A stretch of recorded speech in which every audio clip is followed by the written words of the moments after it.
याद रहे, हमारे ज्ञान में बना रहे, स्मरण रहे। ये सब चीजें मांगनी चाहिए भगवान से।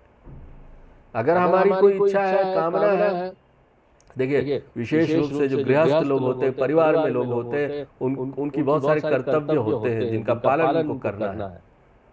और जब बहुत सारी बाधाएं आने लगती है तो उस समय ना मन करता है कि भगवान के पास जाओ, उनसे मांगो कि भगवान ये बाधाएं आ रही है, समस्या हमको आ रही है। इसमें कोई गलत बात नहीं है। हमको धीरे धीरे करके अपने में परिवर्तन लाना है, अपना विकास करना है। और ऐसा जो भक्ति है इसको निष्काम भक्ति बोलते हैं।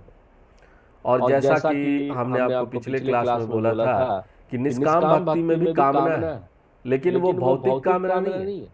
निष्काम यानी भौतिक कामना से स्वतंत्र।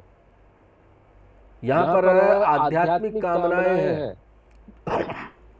वो सारी कामनाएं जो मोक्ष रूपी जो हमारा उद्देश्य है कि हमको मुक्ति प्राप्त करना है, उसको आगे बढ़ाता है। यहां पर हम सहायता मांगते हैं भगवान से ताकि हम अपनी आध्यात्मिक साधना को पूरा कर सके। यहां पर प्रार्थनाएं आती है, आध्यात्मिक प्रार्थनाएं हैं, उसमें हम भगवान से सहायता मांगते हैं, हमारे अंग ठीक रहे। तो वो भौतिक कामनाएं नहीं बन जाती। आप एक उद्देश्य के लिए भगवान से सहायता मांग रहे हैं। अभी हम लोग मुंडकोपनिषद पढ़ रहे हैं, उसमें आता है ओम भद्रम कर्णे शृणुयाम देवा भद्रम पश्येमाक्षभिर्यजत्रा स्थिरैरङ्गैः। हमारा अंग स्थिर रहे और भौतिक, आध्यात्मिक और आधिदैविक ताप जो है वो शांत रहे, यह मानते भगवान। तो ये भौतिक कोई कामना नहीं है, क्योंकि हम किस लिए ये मांग रहे हैं भगवान से? शांति पाठ करके। हम यहाँ पर भगवान से धन मांग रहे हैं कि मेरे पास पैसा हो। क्यों? पैसे का उपयोग हम क्या करेंगे? हम उसको आध्यात्मिक विकास में लगाएंगे, पंच महायज्ञ करेंगे।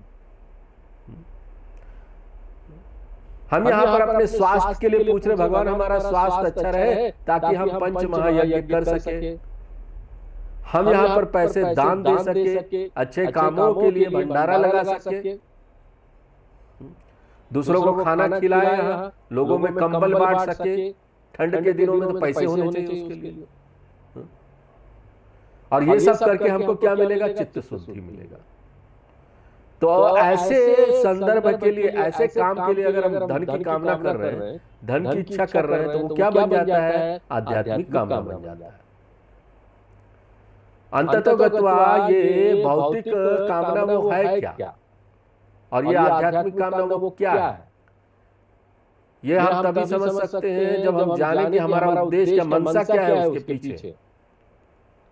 कोई भी कामना जो हमारे मन को शुद्ध करे और हमको ज्ञान की तरफ ले जाए, उसको हम निष्काम भक्ति बोलेंगे, मुमुक्षु भक्ति। कोई भी कामना। और कृष्ण भगवान ने यहाँ बताया कि सकाम भक्ति में नियम क्या है? पूजा का नियम बहुत सारे हैं, वेदों में दिया गया है, कठोर नियम है। उसको हमको कठोरता से जैसा है वैसा पालन करना पड़ेगा, सब नियमों का पालन करना पड़ेगा। अगर हम ये नहीं करेंगे तो जो हम सकाम पूजा कर रहे हैं वो हमको उसका फल नहीं मिलेगा जो हमको चाहिए। और उल्टा ना उल्टा फल भी मिल सकता है। जबकि अगर निष्काम भक्ति है, उसमें हम पूजा कर रहे हैं, तो जो भी नियम है ना, जो भी नियम कानून हो वहां पर बनाया गया है, वो गौण हो जाता है, वो पहले दर्जे का नहीं रहता। वहां पर हमारी भावना प्रधान हो जाती है। देखिए यहाँ पर दो व्यक्ति है ना, एक दूसरे को बहुत प्रेम करते हैं, और जब वो एक दूसरे से मिलते हैं, बहुत प्रेम है, तो वहां पर क्या फॉर्मेलिटी रह जाती है? अपने भाई बंधु से मिलोगे और बड़े गले लगोगे, अपने पिताजी से, माताजी से, अपने भाई लोगों से मिल रहे हो, तो क्या उसमें फॉर्मेलिटी? पहले हाथ मिलाओगे और पहले कुछ उसको गिफ्ट दोगे, तब आप प्रेम करोगे क्या? वहां पर कुछ ऐसा नियम नहीं, क्योंकि वहां पर दूरियां नहीं। जब दूरियां रहती ना एक दूसरे में, तब हमको लगता है ये सारे नियम का पालन करना है। तो मुमुक्षु भक्त जो होता है, जो निष्काम भक्त होता है, उसके लिए भगवान यहाँ पर दूर नहीं है। इसलिए उसके लिए नियम कानून कुछ नहीं है। भगवान को जब भी गले लगाए भगवान को कुछ भी अर्पण कर दे, पत्रम पुष्पम फलम तोयम, भगवान स्वीकार कर लेंगे, ये तो मेरा अपना है।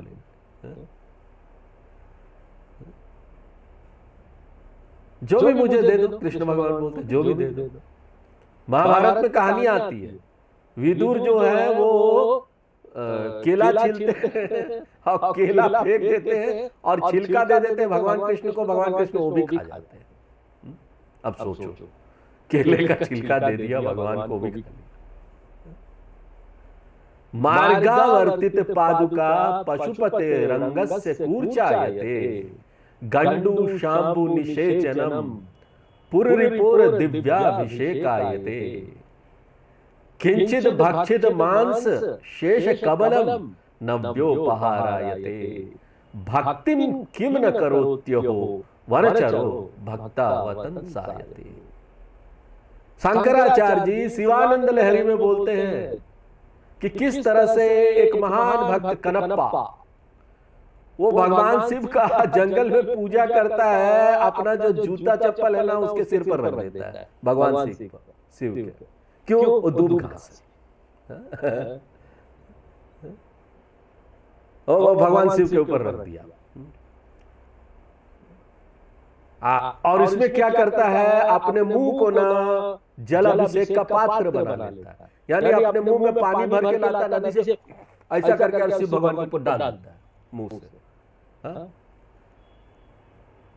देखो अगर सामान्यतः कोई ऐसा करेगा तो क्या होगा, गंदगी होगा, गंदगी कर रहा है, अशौच है, शौचम नहीं माना जाएगा।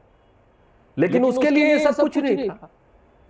वो बेचारा शिकारी जंगल में कैसे करे भगवान शिव का पूजा, और उसके बाद क्या उसको प्रसाद चढ़ाएगा। वो तो शिकारी है, शिकार किया, जो मांस आया मांस को मुंह से खाया, चबा चबा के और डाल दिया मुंह से भगवान शिव के ऊपर, के लो भगवान प्रसाद। अब भगवान ने उसको भी स्वीकार कर लिया। इसलिए कृष्ण भगवान बोलते हैं भक्त्या प्रयच्छति, अगर भगवान मेरे में प्रेम है ना, मैं कुछ भी स्वीकार कर लेता हूं।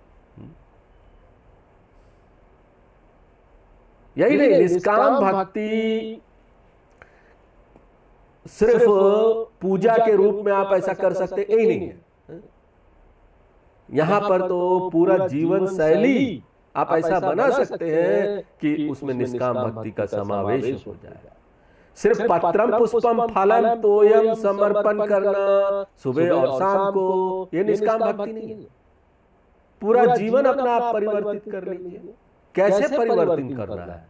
यद करोषि यद अश्नासि यद जुहोसि ददाति यस्, यद तपस्यसि कौन्तेय तद कुरुष्व मदर्पणम्।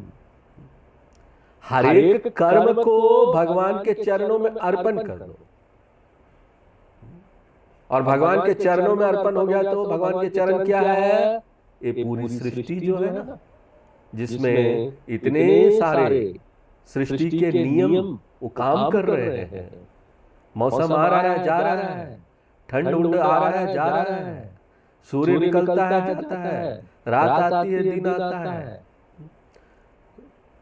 सब चीज का नियम यहाँ काम कर रहा है। पौधे उगते हैं समय पर, पौधे फल देते हैं समय पर, अलग अलग पौधा अलग अलग समय पर फल देता है। तो मेरा जो कर्म है ना, वो पूरी सृष्टि को अर्पण है।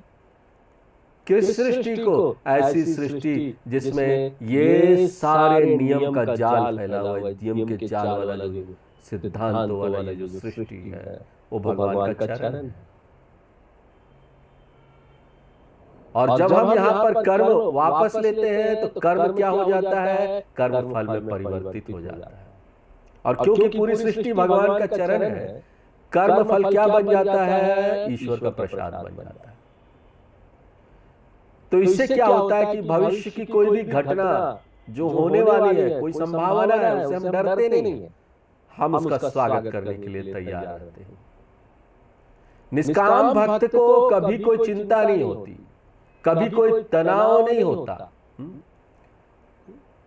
क्योंकि हम यहाँ पर हर एक प्रकार का जो भविष्य में कोई परिस्थिति आने वाली उसको स्वीकार करने के लिए तैयार बैठे हुए हैं।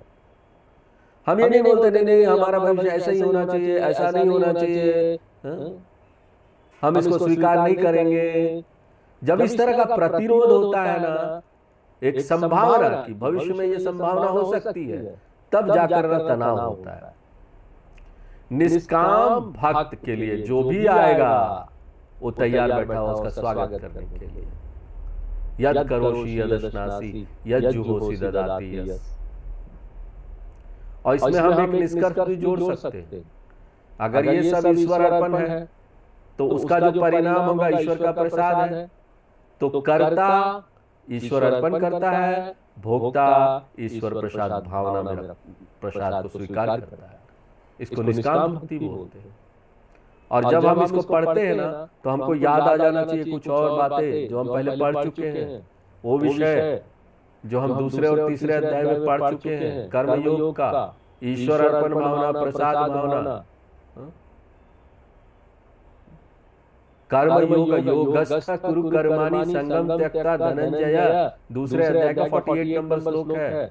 और तीसरे अध्याय में भी भगवान बोलते हैं कर्म योग के बारे में, तीसरे अध्याय का 30वां श्लोक है, मयि सर्वाणि कर्माणि सन्न्यस्य अध्यात्म चेतसा निरासिर निर्ममो भूत्वा युध्यस्व विगतः। कर्म योग की परिभाषा बताते हुए दूसरे और तीसरे अध्याय में कृष्ण भगवान ने बोला था कि कर्म योग जो है वो ईश्वर अर्पण भावना और प्रसाद भावना है। यहाँ पर कृष्ण भगवान बोल रहे हैं निष्काम काम भक्ति जो है उसमें ईश्वर अर्पण भावना है, प्रसाद भावना है। इन दोनों को जोड़िए, मिलाइए तो आपका क्या निष्कर्ष निकलेगा? कर्म योग यानी निष्काम भक्ति। कर्म योग और निष्काम भक्ति क्या है? एक ही बात है। तो फिर ये अलग अलग नाम क्यों दिया गया? कर्म की दृष्टि से इसको कर्मयोग बोलेंगे और भावना की दृष्टि से इसको निष्काम भक्ति बोलेंगे। साधन दृष्टिया कर्मयोग, भावना दृष्टिया निष्काम भक्ति। इसलिए कृष्ण भगवान बोलते तद कुरुष्व मदर्पणम, ईश्वर अर्पण करो। और वो ईश्वर कहाँ पर है? अगर कोई हमसे पूछेगा तो हमको ना ऐसे प्रश्न का उत्तर नहीं देना चाहिए, हमको उल्टा उससे प्रश्न पूछना चाहिए कि ईश्वर कहाँ नहीं है। किसी ने, कोई नास्तिक व्यक्ति था, उसने लिख दिया कि ईश्वर कहीं नहीं है, नास्तिक व्यक्ति। अब उसमें एक भक्त आया जो भगवान का भक्त था, उसने उसमें थोड़ा सा ना शब्दों को सही किया, ईश्वर कहाँ नहीं है, कहाँ को कर दिया कहीं नहीं, ईश्वर कहीं नहीं है। वो नास्तिक ने लिखा था तो कहीं को क्या कर दिया, कहाँ। तो ईश्वर कहाँ नहीं है? ईश्वर कहीं नहीं से क्या बन गया? ईश्वर कहाँ नहीं है। ईश्वर सर्वभूतानां भूतानां हृदय से अर्जुन तिष्ठति। इसलिए एक निष्काम भक्त के लिए कोई मंदिर की जरूरत नहीं है। एक निष्काम भक्त कहीं भी पूजा कर सकता है। उसके लिए मन का विचार जो है, मन में जो पूजा वाला विचार है वो महत्वपूर्ण है। यहां तक हमने पिछले क्लास में देखा। अब 28 नंबर श्लोक पढ़ते हैं। शुभाशुभ फलैरेवम्, शुभाशुभ फलैरेवम्, मोक्ष्यसे कर्म बन्धनैः, मुच्यसे कर्म बन्धनैः, संन्यास योग युक्तात्मा, संन्यास योग युक्तात्मा, विमुक्तो मामुपैष्यसि, मुक्तो मामुपैष्यसि। तो निष्काम भक्ति का परिणाम या रिजल्ट क्या होने वाला है, या कर्म योग का जो परिणाम क्या होने वाला है? यहाँ पर कृष्ण भगवान बोलते हैं कि हर एक कर्म को, हर एक पूजा जो आप कर रहे हैं उसको दो रूप दे सकते हैं। कोई भी पुण्य है, कोई भी पूजा आप कर रहे हैं, कोई भी सेवा कर रहे हैं, वो दो रूप में मिलने वाला है, होने वाला है। दो रूप पुण्य। एक तो भौतिक पुण्य जो हमको प्राप्त होता है ये सब करने से।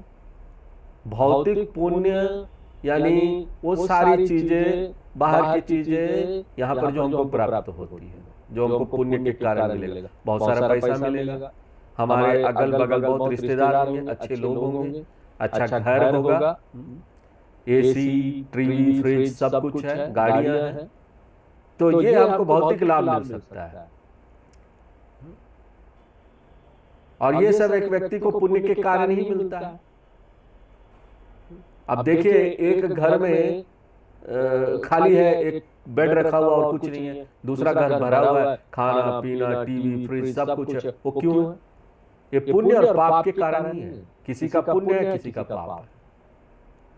उसी तरीके से स्वर्ग लोक जाना ना, वो भी भौतिक पुण्य है। ये सब भौतिक पुण्य बोलते हैं। तो आपका जो पूजा है वो भौतिक पुण्य भी पैदा कर सकता है, और वही पूजा आपको आध्यात्मिक पुण्य भी दे सकता है। देखिए, आध्यात्मिक पुण्य के कारण ही आप यहाँ पर ना एक विशेष संस्कृति में जन्म लेते हैं, जहां पर ना आध्यात्मिकता है। आप यहाँ पर एक अमीर देश में जन्म लेंगे, जहां पर बहुत सारी फैसिलिटी है। कोई भी अमीर देश में चले जाइए, यूरोप के देश हैं, अमेरिका है, या फिर किसी बहुत अमीर माँ बाप के यहाँ जन्म हो गया, अंबानी के घर जन्म हो गया, Tata, Birla, Bill Gates, Jeff Bezos, इन लोगों के घर आप बच्चा बनकर पैदा लेते हैं, तो निश्चित रूप से पुण्य है। अगर पुण्य नहीं होता तो इतना पैसा, इतनी सारी भौतिक चीजें, इतना भोग कहां से मिलता? ये पुण्य है। और एक दूसरे तरह का भी पुण्य है। हमको ऐसी जगह जन्म मिलेगा ना जहां रोड ठीक नहीं होगी, पानी की समस्या होगा, बहुत सारे मच्छर होंगे, एक टाइम का खाना मिलेगा, लेकिन वहां पर आध्यात्मिकता होगा, वहां पर शास्त्र होगा, वहां पर आचार्य उपलब्ध होंगे। ऐसे संस्कृति में जन्म लेना, बहुत सारे लोग सोचते हैं ना उन्होंने कोई पाप किया होगा, लेकिन यहाँ पर सावधान रहिए, हमने पुण्य किया है। किस प्रकार का पुण्य? आध्यात्मिक पुण्य। और आध्यात्मिक पुण्य के कारण ही ये आध्यात्मिक वातावरण हमको मिला है। एकमात्र आध्यात्मिक पुण्य के कारण हमको यहाँ पर आध्यात्मिक माँ बाप मिले हैं, जो पहले से गीता उपनिषद पढ़ रहे हैं। तो ऐसे घर में अगर जन्म होगा तो हमको बचपन से ही गीता उपनिषद मिलना शुरू हो जाएगा। ये एक महान पुण्य है। हमको ऐसा वातावरण, ऐसे माँ बाप मिले, जबकि ऐसे बच्चे हैं वो संसार में डूबे हुए हैं, क्योंकि माँ बाप को कोई मतलब ही नहीं, ना गीता से, ना उपनिषद से, ना आध्यात्म से, ना धर्म से, ना भगवान से। उनको अगर आध्यात्मिकता में आना है तो उनको नदी की धारा के विरुद्ध में चलना पड़ेगा, क्योंकि माँ बाप बहुत भौतिक है, उनको भगवान से कुछ लेना देना नहीं। यहाँ पर कई लोग आते हैं वेदांत गुरुकुल से, इसमें से जो हमसे जुड़ने के लिए, आध्यात्म से जुड़ने के लिए, लेकिन उनके माँ बाप रोकते हैं। और कई ऐसे बड़े लोग भी हैं और उनके माँ बाप रोकते हैं कि कहीं ये संन्यास ना ले ले। तो क्लास में भी नहीं आने देते, ऑनलाइन क्लास भी उनको छुप के करना पड़ता है। देखिए, पुण्य है। अगर हमको वातावरण मिल रहा है, कोई हमको रोक नहीं रहा है, इसके लिए ये बहुत पुण्य है हमारा। हमको अवसर मिला है यहाँ पर अध्ययन करने के लिए, शास्त्रों का अध्ययन करने के लिए, यह आध्यात्मिक पुण्य है। शंकराचार्य जी विवेक चूड़ामणि में बोलते हैं, दुर्लभम त्रयम वैतद देवानुग्रह हेतुकम मनुष्यत्वम मुमुक्षुत्वम महापुरुष संश्रय। तो यहां पर मनुष्य के रूप में जन्म लेना ही एक बहुत बड़ा पुण्य है। और उसके बाद आपको अगर मोक्ष के लिए इच्छा हो जाए ना, तो वो एक आध्यात्मिक पुण्य है। और उसके बाद आपको गुरु मिल जाए, वो भी आध्यात्मिक पुण्य है। तो अगर आप पूजा कर रहे हैं ना, तो आपको दो प्रकार का पुण्य मिल सकता है। आप पूछ सकते हैं आपको क्या चाहिए, भगवान से मांग लीजिए, लेकिन आप ये नहीं बोल सकते नहीं भगवान हमको दोनों चाहिए। आपको दोनों में से किसी एक का चुनाव करना पड़ेगा। एक जो निष्काम भक्त है अपने सारे पूजा को परिवर्तित कर देता है आध्यात्मिक पुण्य में, इसलिए वो त्याग कर देता है किस चीज का? भौतिक पुण्य का, और वो भौतिक पाप से भी फ्री हो जाता है। इसलिए निष्काम भक्त पुण्य और पाप दोनों से परे निकल जाता है। इसलिए भगवान बोल रहे हैं शुभ फले रैवं मोक्ष से। अर्जुन, तुमको मुक्ति मिल जाए इस शुभ और अशुभ फल से। शुभ फल यानी पुण्य फल, यहां पुण्य यानी भौतिक पुण्य, और अशुभ फल यानी पाप, इन दोनों से तुम छूट जाओ। क्यों उसको पाप नहीं मिलेगा? हमने आपको पहले भी बताया था कि निष्काम भक्त अगर कोई नियम तोड़ता भी है पूजा करते समय तो उसको पाप नहीं मिलेगा। ये बहुत बड़ा लाभ है जो प्राप्त होता है निष्काम भक्त को। अगर आप निष्काम भक्ति के भावना से विष्णु सहस्त्र नाम का पाठ कर रहे हैं, हनुमान चालीसा का पाठ कर रहे हैं, तो अगर उसमें बोलने में कोई उच्चारण में गलती भी हो गई ना, तो भगवान ना उसको ठीक करके सुन लेंगे, कोई दिक्कत नहीं है। लेकिन सकाम भक्ति अगर आप कर रहे हैं, कुछ मांग रहे हैं भगवान से और पूजा कर रहे हैं, पाठ किसी चीज का कर रहे हैं, तो वहां पर नियम बहुत महत्वपूर्ण हो जाता है। इसलिए निष्काम भक्ति से निष्काम भक्त जो है अगर उसका कोई नियम का उल्लंघन भी हो जाता है तो उसको कोई प्रत्यवाय पाप नहीं लगेगा, क्योंकि वो कोई भौतिक पुण्य नहीं मांग रहा भगवान से, तो दोनों से परे निकल जाता है। तो हम यहां पर सोचेंगे कि भाई ठीक है, यहां पर पाप से परे निकलना तो ठीक है, लेकिन पुण्य से परे निकलना वो कैसे आप सोच सकते कि वो ठीक है? कृष्ण भगवान बोलते कर्म बंधन, पुण्य और पाप दोनों कर्म बंधन है। शुरू के चरण में हम बोलते हैं कि देखो भाई पाप बंधन है, पुण्य तो अच्छा है, लेकिन थोड़ा जब हम आगे आते हैं गीता में, थोड़ा एडवांस स्टूडेंट हो जाते हैं, थोड़ा परिपक्व हो जाते हैं, तो हम क्या बोलते हैं? भाई देखो पुण्य जो है ना वो भी बंधन है, क्योंकि पुण्य एक व्यक्ति को लगाए रहेगा।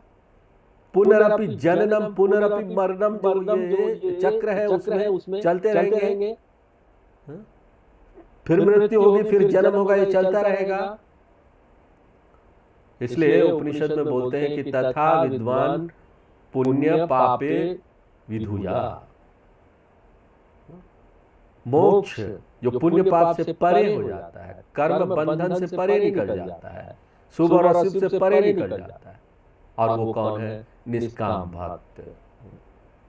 अब उसको एक नया नाम मिल गया यहाँ पर, नया पद देते, नाम देते ना, पद्म विभूषण आदि वगैरह लोगों को देते। तो कृष्ण भगवान भी यहाँ एक नाम दे रहे हैं निष्काम भक्त को, एक पद दे रहे हैं कर्मयोगी को, और वो क्या पद है? संन्यास योग युक्त आत्मा, ये नाम दे रहे हैं। वो सन्यासी भी है, योगी भी है, वो निष्काम भक्त है, कर्मयोगी है, उसमें संन्यास है, योग भी है। इसका क्या अर्थ है? संन्यास का क्या अर्थ हुआ? त्याग करना। आप कैसे बोल सकते हैं कि कर्म योगी त्याग करता है? वो भी तो इसी संसार में रहता है, कर्म कर रहा है, अपना कर्तव्य कर रहा है, लेकिन फिर भी उसके अंदर त्याग है, क्योंकि उसने अपने भौतिक इच्छाओं का त्याग कर दिया और पूजा का उपयोग वो आंतरिक विकास के लिए कर रहा है। इसलिए कर्म का त्याग उसको सन्यासी बनाता है। उसने भले गेरुआ वस्त्र नहीं पहना है, लेकिन फिर भी वो आंतरिक सन्यासी है। कृष्ण भगवान छठे अध्याय में बताते हैं कि अनाश्रित कर्म फलम कार्यम कर्म करोति यह स सन्यासी च योगी च न निराग्निर न चाक्रिया। उसके बाद फिर दूसरे श्लोक में बोलते हैं, छठे अध्याय का ये पहला और दूसरा श्लोक है, यम संन्यासमिति प्राहु योगम तम विद्धि पांडव न ह्यसन्न्यस्त संकल्पः योगी भवति कश्चन। अगर हम चिंता और तनाव का त्याग कर देते हैं भौतिक चीजों को लेकर, तो ये एक महान त्याग है। अगर आपने चिंता का त्याग कर दिया कि मेरा क्या होगा आगे, मेरी सुरक्षा का क्या होगा, मेरा आगे कोई देखभाल करने वाला होगा कि नहीं होगा, अचानक मन में ये बात आती है और हम डर जाते हैं। इसलिए अगर हमारे पास पैसा है, लोग है, तो हमको थोड़ा लगता है कि सुरक्षा मिल गया है, हमको कोई देखने वाला है, हमारे पास पैसा है। और कृष्ण भगवान ने इसका उत्तर पहले दिया। हमको याद हो ना हो, अनन्यास चिंतयन्तो मां, वो अपनी जो चिंता है, तनाव है पैसे को लेकर, वो त्याग देता है।